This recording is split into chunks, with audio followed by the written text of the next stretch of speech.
Oh, lur, madang apa ae hari iki? Part 23. Nah, aku bakal nyeritakno madang apa ae sedina iki. Sing pertama, sarapanku iki lur, jangan sop lawon ndok ceplok, iwak nila goreng karo kerupuk, ketambahan sambal tomat. Peh, mantep iki, sambelnya andalan.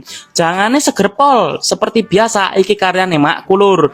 Gak tau gak enak. Wah, ndas nilai crispy pisan lek goreng, malah iso dipangan. Jane mesakne kucingku lek ngene iki ora kebagian ya.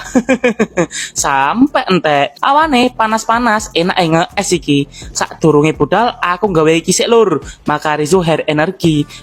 Ambune seger pol. Selain gawe rambut, iki multifungsi lho. Iso gawe parfum, terus gawe awakmu sing helme mambu. Iki penangkal mujarape. Karek disemprot-semprot wangi wis. Nah, iki wis nyampe ndek bakul es buah rumput laut. Wih, tak aduk-aduk sik ben campur. Bismillahirrahmanirrahim. Seweger nikmatin donya tenan iki. Panas-panas diombeni es, dos gandos. Iki mau isiane tak delok-delok enek semangka, ager-ager, selasih, nongko, dawet, rumput laut karo melon.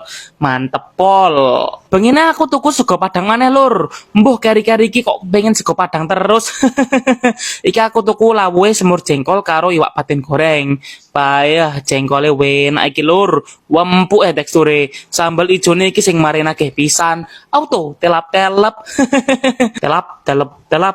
telap. Iwak patine disisakno gawe digado. Kebiasaanku ngene iki lur. Lawe mesti disisakno. Ya wis mongko wis tak pangan sedina iki lur.